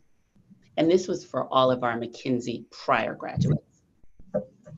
So let's talk about inclusion and culture. I like to just highlight a few of our efforts to foster a truly inclusive workforce and workplace. So in July, we celebrated ERG Month, which we celebrated the achievements of all 7 of our employee resource groups, amplifying their impact across the company. Also, we had Heritage Month celebrations, and in Q3, we honored the Hispanic Heritage Month with robust programming. And then we also launched our manager training, which provided targeted training for leadership development, decision-making, and team performance. But there was an emphasis on creating inclusive environments and managing diverse teams, which was additional training that we added to what was already there. When we think about our external activations, our commitment extends beyond our walls here at FanDuel. We celebrated Patriots Day and National Day of Service. We're together with other companies. We contribute to packing and donating over 9 million meals. We had a location also in Massachusetts, which was really beneficial for the state. And then another thing that we're really proud of is our UNCF partnership. So in our state launches, we have traditionally donated $1 million to historically Black colleges and universities. And this time I had the privilege of delivering one of those checks in North Carolina, reinforcing our dedication to education equity. You can change the slide. This is me donating the check. And then we also have some slides with respect to all of our efforts that we've been doing here at FanDuel. So I want to talk, and we can go now to the page on our data and metrics. Measuring progress. So we believe in transparency and accountability. Our workforce diversity metrics have shown progress.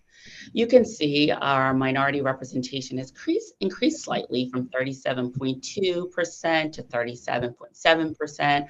Our female representation has also grown from 30.5% to 31.4%. And like we reported last time, we can now report on our veterans representation through our self-ID campaign, which we're really proud about, and our numbers have remained consistent in that area. Additionally, we can go to the next page and talk about our supplier diversity efforts. We continue to expand our supplier diversity program. With the help of Supplier IO, we can now report to you all what we've achieved with respect to our the supplier diversity spend. And you can see our quarterly diverse spend has increased over $54 million in Q2, and we have an increase in Massachusetts spend with more than over 32,000. This program is now in the embed stage, and this program is actually being led by a dedicated procurement resource that is focused only on supplier diversity and suppliers in diverse spend. So in closing, a lot we wanted to share, and we had a lot more we could have included in here, but we wanted to give you highlights. But I wanted to ensure you that FanDuel remains deeply committed to DE&I. We believe that we're pursuing the right approach for our company, and through our intentional focus and transparent efforts, we are building, we believe, a robust, inclusive workforce and laying the foundation for long-term success. Thank you for your time. It's always a pleasure coming here to share our journey with you. And I'll now hand it over to my colleague to discuss responsible gaming. Thank you, Keita. And I just want to say, Keita and I ran into each other at G2E. Sorry if I've already told this. And it was we're in these boxes so much that it was hard to even recognize each other until we saw each other in person. So that was nice, Keita. It was nice to see you in person. Good to see you. Super. Thank you, Keita. Good morning, commissioners. It's great to see you all again. I hope everyone's having a happy new year. I don't know if it's too late to still say it, but there we are. My name is Jill Watkins. I oversee strategy, compliance, and operations within FanDuel. So I'm going to kind of kick off our section on responsible gaming today by touching on tool usage in Massachusetts. This slide gives a little flavor of everything. So over on the top left, we're looking at some of our core limits. So deposit limits, wager limits, time limits, max wager limits. And it's kind of hard to see, I think, a little bit with the blue, but the very, very top line is our deposit limit. And we have been seeing trending over time across 24, and we'll see more of this when we speak next time about Q4, that we're noticing really positive trends in our deposit limit usage, which we're really happy to see and encourage that people are using that tool more frequently. Some other areas that we're really encouraged by, you can see there on the right around our player activity statement and our My Spend tool. Our player activity statement, I know I've spoken about previously. It's effectively kind of like our bank statement where people can see on a monthly basis how much they have been spending. And what we have done with that is effectively take it and evolve it and turn it into My Spend, which we launched right before NFL season, where you could see that bump on the bottom right graph in September. I have a couple more slides to talk about My Spend specifically, but effectively it's giving people a more interactive interface for them to be able to see their trends over time, kind of helping us remove that stigma around kind of knowing what you're spending when it comes to your gambling behavior, and kind of giving people the information they need to make decisions that are in their best interest. So have a slide on that in a second. But to conclude on the tool specifically, for the voluntary self-exclusion in Q3, we had 85 people match on that. 0.2% of registered Massachusetts accounts took a time out in Q3, which an average of around 73 days. And then, as always, we are directing customers to our GameSense page to learn more about voluntary self-exclusion. Moving on to the next slide, please, Rich. Thank you. So touching on that My Spend a little bit more, on the right, you can see a kind of visual graphic of what it looks like. And effectively, it's giving us an opportunity to encourage customers to kind of pause and reflect on their spend and try and really understand what they're doing, and if they feel like that is in their best interest, and then directing them to tools if they feel like they want to then set limits, etc., to manage their play more effectively. For us, we're hopeful that it's a better way for people to track, given how visual it is, and then they're able to kind of select what time period they want to track their spend over. So, Mr. Chairman, may I interrupt? Of course. I am having trouble hearing you because there's a lot of background by somebody. So I don't know if we need to mute or not, but I can't hear you, to be blunt. Not at all, Commissioner. I wonder, is it my mic, even though it says it's working? I think it might be Rich. Rich, could you try muting for a second? Yes, I apologize for that. Is that any better? Oh, that- yeah. That's a lot Oh, better. okay, Thank you, okay, Commissioner Hill. fantastic. Thank you very I much for actually- flagging, Commissioner. Yeah, I appreciate you doing that. As No we say problem. near the ocean, I'm deaf as a haddock. However, this wasn't because of my deafness. I also know where Rich is sitting in our office, and it's a busy corner, so I can see how it can happen. I'm not sure if you could hear what I was saying about my spend, so I'll just very quickly recap on that. The goal of it is to be a very visual tool so that customers can have awareness about what they're spending, reflect on that, and then create and set limits and budgets that they feel is appropriate for their spend. We rolled this out right before NFL season. And we've already started to make some iterations. We're continually adding other data points. So right now we have deposit data, we have net deposit data, and we're looking at adding in more data throughout 2025 to really ensure that it's kind of a all-encompassing area for someone to look at their play. We have seen some really positive feedback on it. The September numbers that you guys saw on that previous slide were very high. Throughout the rest of Q4, we've seen incredibly high engagement with across the FanDuel space and all states included, over 30% of people engaging with this monthly, which for us is a huge win. And we're just so delighted that that many customers are taking that opportunity to reflect. And then our commitment to really trying to drive this forward and having these tools that are really pushing for that awareness. We have backed this with significant marketing investment and a new TV commercial that went live mid-November, with the sole focus of it being around this MySpend tool. The concept of it, which my colleague Ashley Cahill, who's also on this call, led, is effectively you wouldn't take a shot in the dark. So we brought a lot of our customers into a basketball arena. We got them to do a shootout competition, but right before they took their first shot, we turned the lights out on them and kind of let the chaos ensue. And it was kind of the same sort of mantra in that we don't think you should be wagering on sports betting without kind of knowing what you're doing and really taking that into account, just like you wouldn't be taking those shots in the dark. So we've had some really good feedback on that.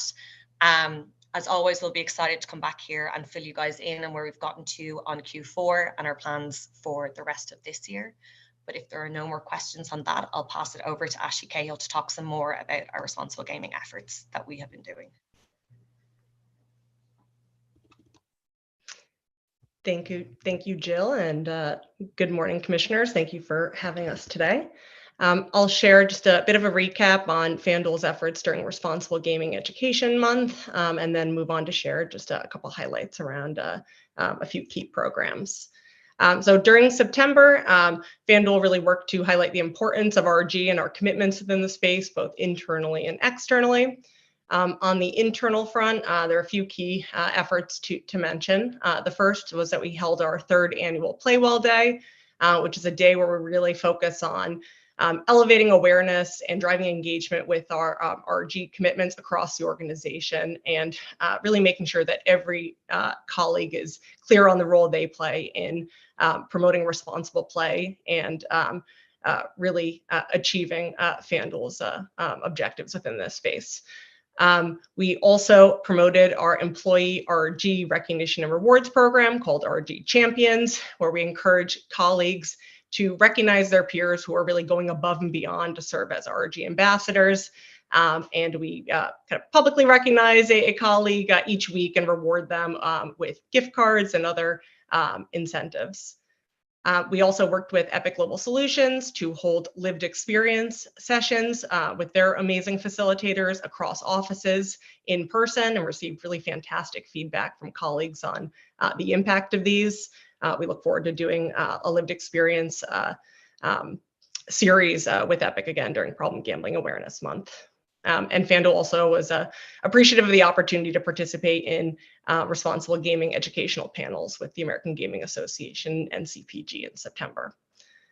On the external front, we launched our Trusted Voices Conversations About Betting, parent and coach focused youth prevention program, in partnership with former NBA player Randy Livingston, his wife Anita Smith, and Epic Global Solutions. I believe I shared a preview of that program when we last spoke a few months ago, and I have an update to share in a moment. We were also excited to bring our Responsible Gaming College Tour with RG Ambassador Craig Carton, who also has lived experience with problem gambling, to Rutgers. We also had our RG Ambassador Carly Lloyd, who's an alumna of Rutgers, there virtually to help bring in students and really share Craig's experience and message for students. We also launched new NFL creative featuring Rob Gronkowski, including new out of home. And within our Responsible Gaming Education Month release, we did include mention of the expansion of our collaboration with Kindbridge Behavioral Health to offer their resources in a subsidized way to all customers upon exclusion. We can go to the next slide, please. And go to the next slide. Thank you. So as mentioned, we were excited in September to formally launch and announce our Trusted Voices program. We're really appreciative of the work with our partners to really get this out the door. The program itself lives at conversationsaboutbetting.com and is really focused on equipping parents and coaches with tools and resources to talk to young people about gambling, with a focus on the warning signs, risks, proxy betting, the importance of modeling. The program creative was shared across FanDuel owned channels throughout the fall. We also put paid media behind ads. You can see an example of a couple of them on the right hand of the screen to really drive awareness of the program and drive folks to the landing page. We are working on our plan for 2025 now to really amplify awareness of the program across partnerships and working with Randy and Anita and Epic Global Solutions to really expand the content to include financial literacy for parents, include more kind of tailored resources for coaches, and are eager to really kind of expand a big tent approach here to work with more partners to expand the reach of this important message. We can go to the next slide, please. Thank you. And then I'll just share a brief update related to our partnership with Operation Hope in Massachusetts. As folks may recall, it was last January that we announced that we were making a $1 million donation to Operation Hope to fund the expansion of their Hope Inside financial counseling program in Massachusetts to make their services available for all residents. We've been really passionate about the program and excited to work with Operation Hope over this past year. There are 3 coaches who are located in the Massachusetts market who continue to build strategic alliances with organizations like Dress for Success, the Medford Housing Authority, really just a wide range of organizations to raise awareness of the program offering. And they continue to also work with the Massachusetts Council on Gaming and Health and GameSense to make sure that we're really raising awareness of the availability of the program for bettors as well. The Operation Hope program, through funding from Operation Hope, sent out direct mailers in October to really promote program awareness. And we're just starting to see metrics related to the impact of the program start to come in. I will say the numbers on the bottom half of the slide are a bit outdated now. I think we're closer to 1,000 clients who've been reached since launch, closer to 1,000 workshops that have been held, and increases in terms of the impact around credit scores, decreased debt, and increased savings. So we look forward to sharing kind of continued updates around the impact of the program, but are just appreciative of the opportunity to work with I think such great partners in this space. So let's pause there for any questions or feedback.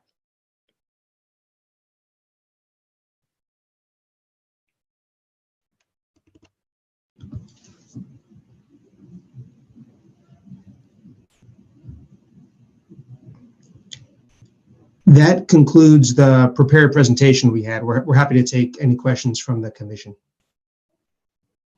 I apologize for that. Any questions, commissioners?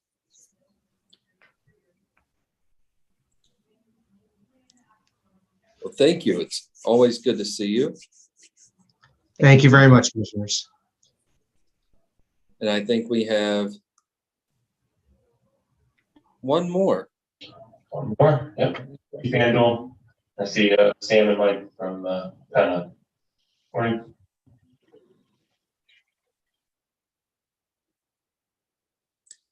There's Sam. Good morning. It's afternoon.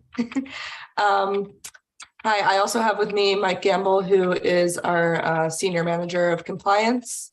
And we'll make this quick so everyone can go eat their lunch.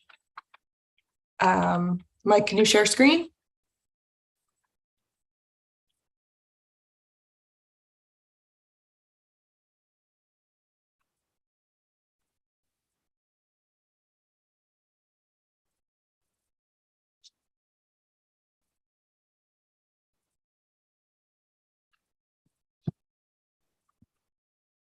Sam, I think you lost Mike.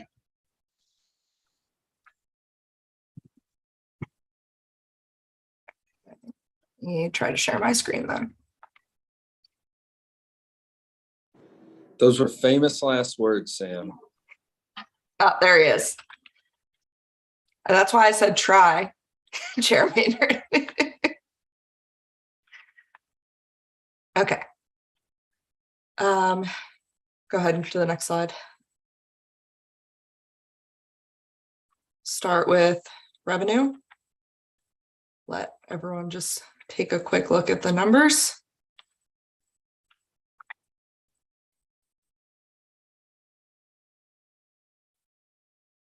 Go ahead, Mike.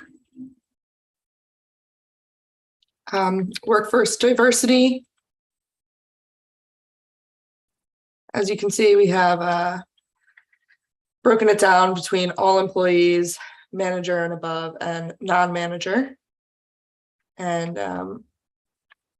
these numbers are trending about the same as they have been in the past. Go ahead, Mike. And this is our vendor and supplier diversity numbers for Q3 2024. We're proud to say that our numbers in Q3 have absolutely gone up in this area. We've been making a concentrated effort to improve our spend with minority, veteran, and women-owned businesses. And I'm going to hand it over to Mike for the next couple slides. Thanks. Apologies for that. I haven't shared my screen, I guess, on here before, so I had to restart quickly. So for underage activity, we had one incident in the previous quarter, which is in line with the quarters before. With responsible gaming, there were 54 voluntary self-exclusions in the quarter, and 5.1% of the unique accounts in Massachusetts utilized at least one RG tool. And for the cool-off period, the vast majority utilized greater than 6 months. As with previous quarters, online customers were emailed an offer to receive free Massachusetts lottery tickets, which could be redeemed at Plain Ridge Park Casino. And then for community outreach during the quarter, we were pleased to support two nonprofit organizations within the Commonwealth, the Connecticut River Conservancy, which supports the restoration of the river, and the Food Bank of Western Mass, where our contribution provided over 1,000 meals. In September, a group of team members participated in the 9/11 Heroes Run for the third consecutive year, raising funds and awareness for the Travis Manion Foundation, which supports military veterans and their families. We also observed and celebrated a number of days of cultural significance, such as the Hispanic Heritage Month. And like Sam mentioned at the beginning, this concludes our presentation. Happy to answer any questions the commissioners may have.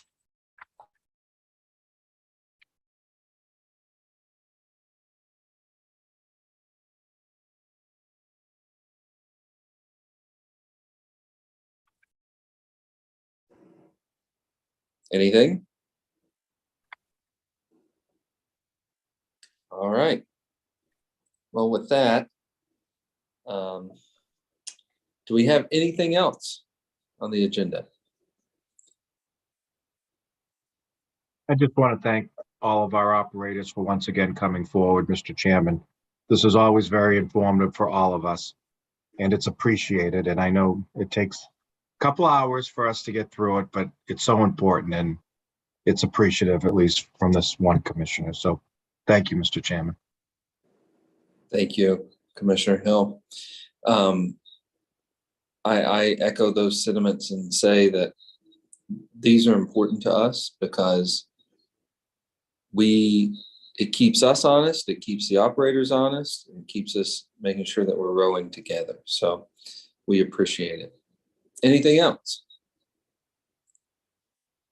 Was there any other commissioner updates or business that we didn't talk about? Do we have a motion to adjourn? Move to adjourn, Mr. Chairman. Second. Thank you. Commissioner O'Brien. Aye. Commissioner Hill. Aye. Commissioner Skinner. Aye. Commissioner Broder. Yes. And I vote yes, 5-0. All right. Everyone have a wonderful Thursday, and we will see you again. Happy New Year to all. Happy New Year.